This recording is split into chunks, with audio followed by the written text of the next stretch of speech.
Right now we just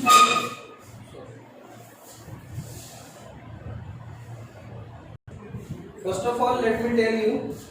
Actually, canal rays experiment is in your NCERT after J.J. Thomson experiment.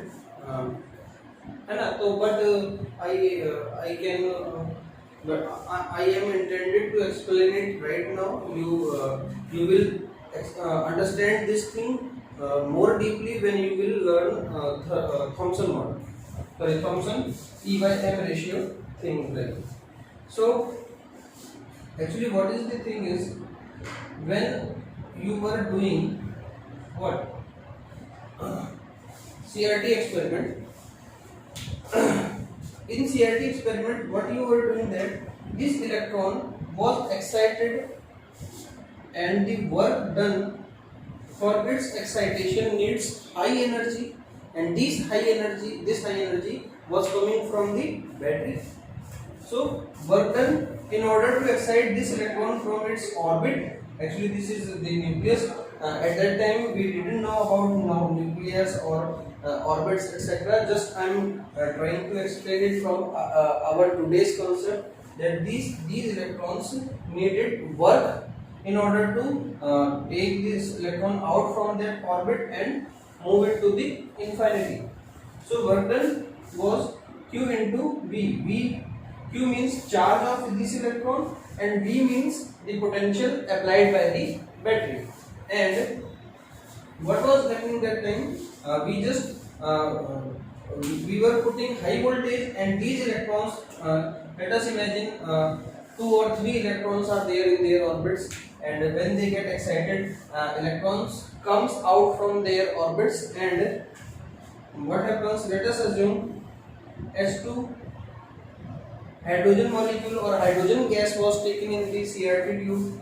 So what happens next? H2 plus, I mean there were 2 electrons in H2 molecule, 2 molecules, 1 and 2. One has got excited, and what in the result what we have got? We got this thing. This is the positive particle, and this positive particle was later on named as canal rays. What they are called? Canal rays. So because in that CRT experiment, I guess we remembered that thing. In that thing, yes. So electrons were moving. Actually, electrons were excited from their orbits and they move towards. Electrons are negative particle, so they will move towards positive and positive. But the gas which is from where electron has been already excited, this gas became positive, and this positive particle will be attracted towards negative electrode. So positive thing is getting attracted toward negative pole, and negative thing was attracted by positive pole of the electrode. So when you put the fluorescent material from this side and this side, it will glow from here side also and from here side also. So the later on in 1919, the students were doing these experiments. When a bigger discovery takes place, then people used to explore it by their own way, and the students found that the air itself, it was also glowing, and this side was also glowing. It means the nature of the electron or cathode ray has got these canal ray has got opposite of the nature of that electron or cathode ray. So here comes the canal ray discovery. Let us assume we have taken oxygen. So O2 plus and 1 electron. These electrons are going towards anode, and the oxygen gas, which is right now positive, it was going towards positive towards negative electron. So here it has decided the discovery of canal rays, and you know very well the lightest gas of nature is hydrogen. So the left particle from hydrogen gas was later on named as proton, because it is the lightest gas. So Let us understand by its theory. Discovery of canal rays by CRT experiment in 1919. In 19, you don't need to write these things. Actually, these are just to understand. In 1919, unlike cathode rays, the positively charged particles depends upon the nature of the gas present in the cathode ray tube.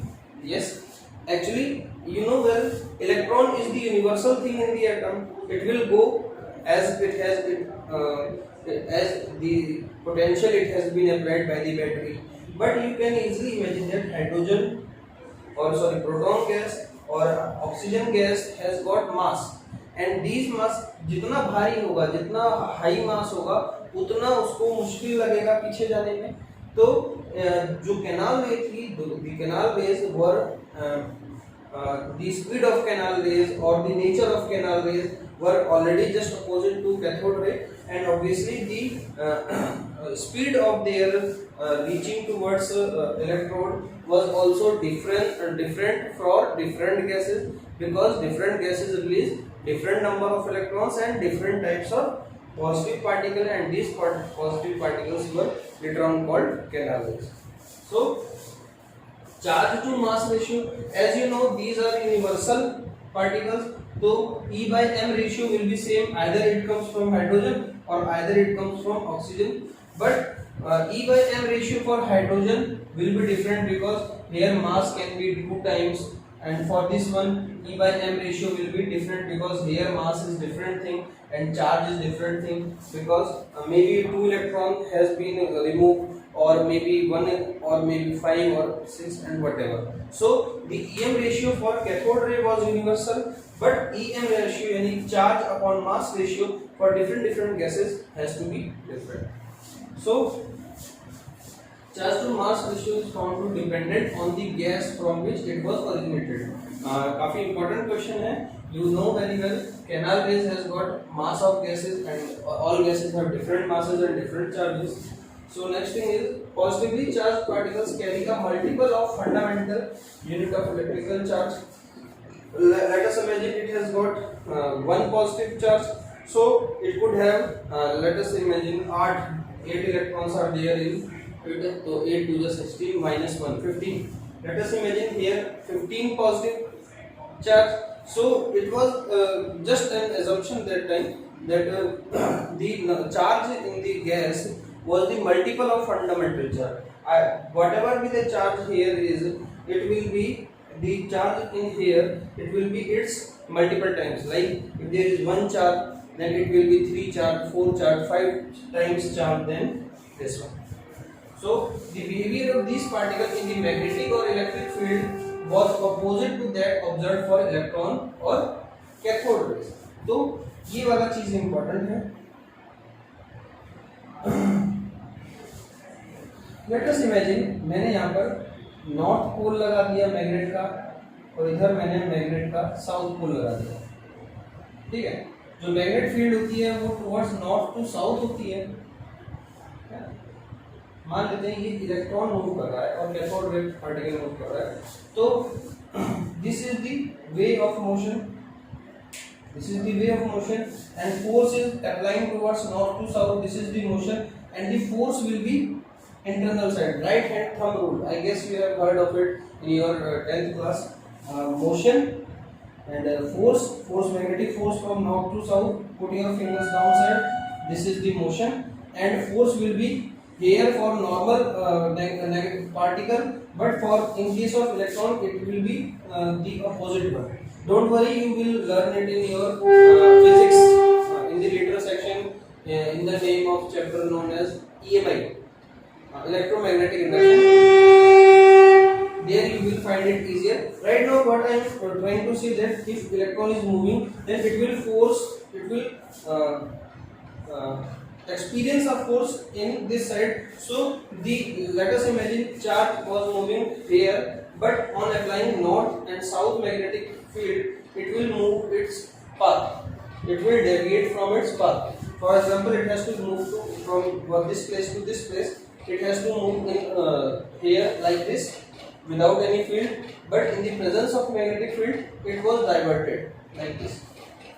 So for cathode ray, the diversion was same.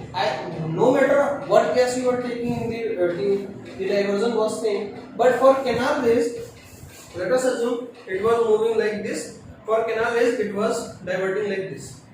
So it was crystal clear that whatever be the nature of cathode ray, the canal rays has got exactly different nature from that of cathode ray due to presence of magnetic or electric field. So let us move to the E by M ratio found by J.J. Thomson. How did he found this, and what did this explained us later? So students, in 1897, a British physicist J.J. Thomson just modified the cathode ray tube, and by adjusting magnetic and electric field perpendicular to each other found E by M ratio. जैसे north to south this direction में है, और electric field up to down. Like if it is north south direction, then electric field up and this. So magnetic field works here towards your side, and electric field here from up to down. So what he did, he just adjusted magnetic field, यानी ये magnet है and ये electric field है ना?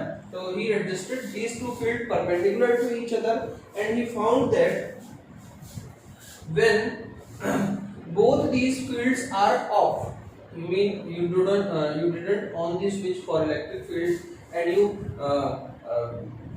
हटा दिया आपने, magnet को भी हटा दिया, then what happens, जो ये याद है आपको ये एक्सपेरिमेंट CRT माइकल फैराडे वाला, बस यहाँ पर मैं एक स्क्रीन लगा दूं और ZNS लगा दूं तो ये क्या है, माइकल फैराडे वाला एक्सपेरिमेंट। और J.J. थॉमसन ने क्या करा, इसी को मॉडिफाई कर दिया, he just modified it and eventually he put both these things, magnetic field and electric field, and he has greater knowledge of physics. So what he found that the electric field was applying like this. ये है electric field. Actually both are perpendicular to each other. Here it is electric field and magnetic field. So both are opposite, electric field and magnetic field. देखो अगर magnetic field apply होता है ना, तो negative particle है, this is electron cathode ray, तो होगा क्या कि इस पॉइंट पे वो डिफ्लेक्ट होगा टुवर्ड्स सी ओनली इफ, यहाँ पे see if at see if only magnetic field applied, magnetic field applied, यानी कि जब केवल मैग्नेटिक फील्ड ऑन होती है तो these electrode rays divert towards C, but when only electric field applied A at A, if only electric field applied, मतलब आप magnetic field हटा दो, केवल इलेक्ट्रिक फील्ड अप्लाई हो रही है, तो इलेक्ट्रॉन टुवर्ड्स ए की तरफ डाइवर्ट हो रहा था ऐसे, ठीक है। दोनों हटा दोगे तो इलेक्ट्रॉन किधर जाएगा, बी पर। इफ बोथ एब्सेंट देन रे towards B point.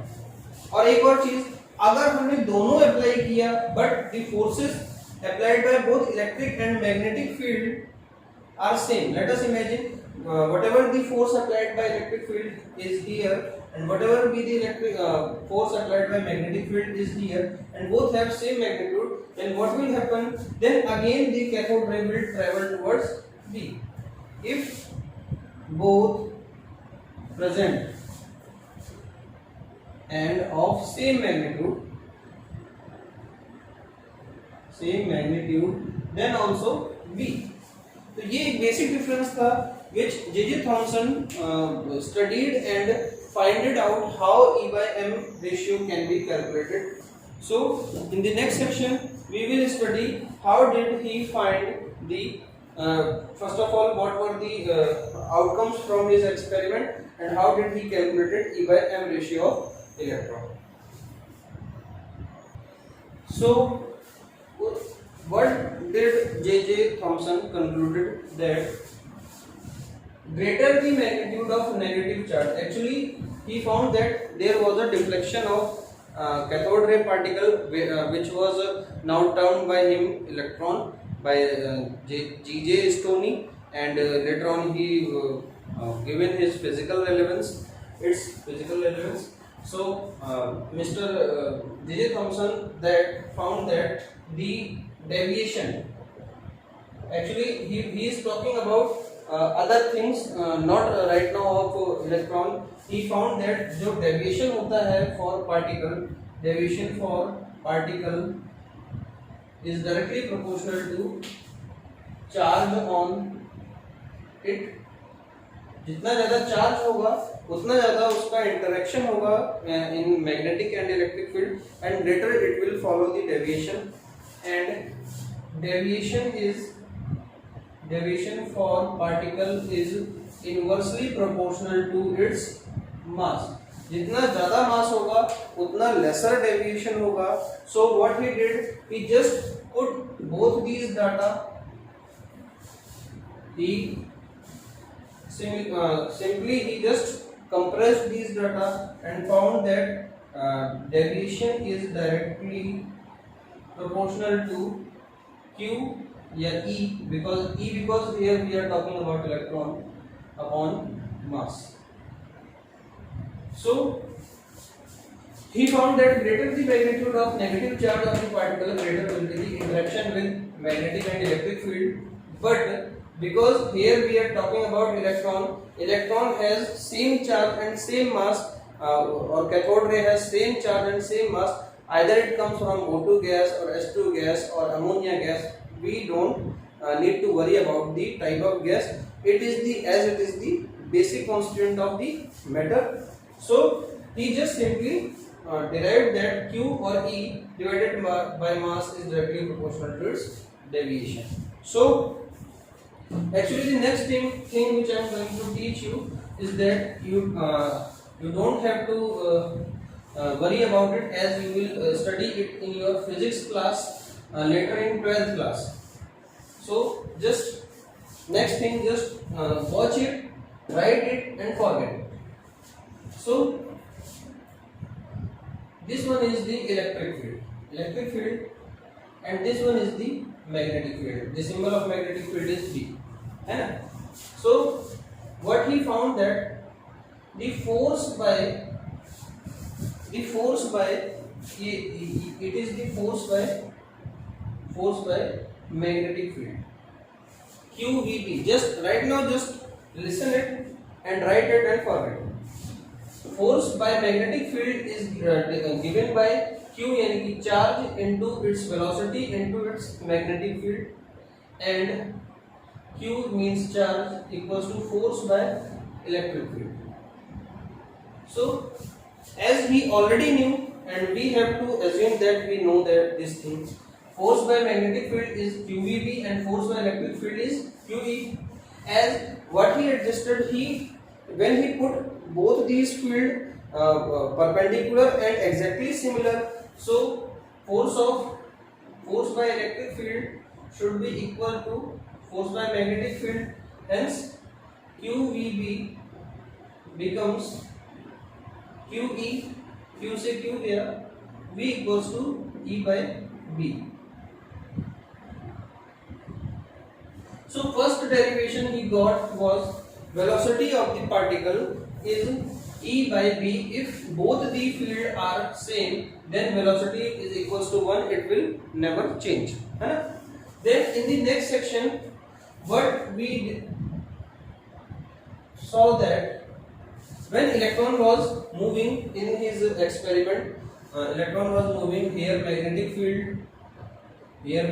field, north, south. Let us assume magnetic field and electric field both are applying perpendicularly. ये मान लेते हैं पॉजिटिव है, ये नेगेटिव है ना. So both are applying perpendicularly and opposite to each other. So what he noticed that at C point A, this was B point, A point, B point, and C point. Let me.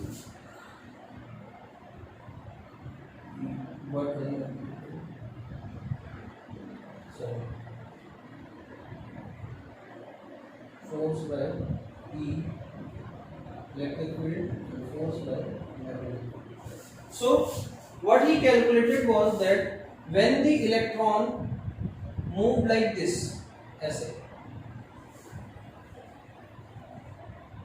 ऐसे, ऐसे. So what he already calculated that this has got a circular path. The if the magnetic field allowed in some such a way that this electron or cathode ray particle moves in a circular path, then by finding mathematically you can easily find out the arc, I mean the radius of, let us assume this electron was intended to move in a circular path. So this electron was actually facing a centripetal force. What he was, later on you will learn it. I'm just trying to make a picture in your mind that how did he calculate it. You don't need to worry about it, as no one is going to ask here.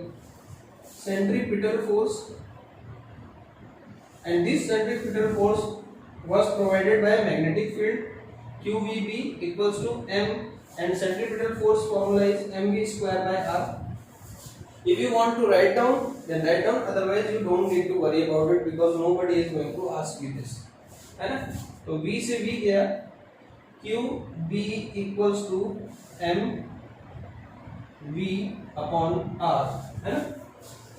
तो एक तो हमें ये relation मिला, इसको मैं यहां solve करने जा रहा हूं. QB equals to MV by R. What I am going to do, I am going to put this V value from here. QB equals to M E upon RB. So the next thing is, when I am going to put M over here, Q by M equals to E upon B square into R. So this was the way how J.J. Thomson found the E by M ratio, as he knew how much electric field he has applied. He also knew the magnetic field he applied, and the radius can be calculated by the arc of this deviation. So he just simply put all the values, value of electric field, value of magnetic field, and value of R, and finally he found the Q by M ratio, है ना, which was 1.758820 into 10 की power 11 coulomb per kg. Understood? What he did, he just simply formulated Q by M and put it down all the value which he already knew. By the deviation he found R, by the magnetic field he found B, electric field he already knew, just he found Q by M ratio, which was universal for cathode rays as it was the fundamental particle, and this value was 1.758220 into 10 to the power 11. Later on J.J. Thomson told us that whatever be the gas, whatever be the molecule you take, the E by M ratio for cathode ray will be the same, and that will be 1.758220 into 10 to the power 11 coulomb per kg. So in the last radius, conclusion of J.J. Thomson was, radius of the arc is dependent on the value of Q and M, as we know already, Q by M. Hence lesser the mass, greater is the deflection, and greater the charge, greater the deflection. Q by M directly proportional to Q, inversely proportional to M. It is very simple. And deflection was also greater when applied potential was higher. जितना ज़्यादा potential apply होगा उतना ज़्यादा deflection होगा, and so on. There was nothing like you have to research it about. It is just simple law. Please go through your NCERT, read it carefully. I am sure you will find it easier way there also, and if you find any problem, I am here to explain this. Now let us move to another section of the Millikan oil drop experiment, where we found the charge.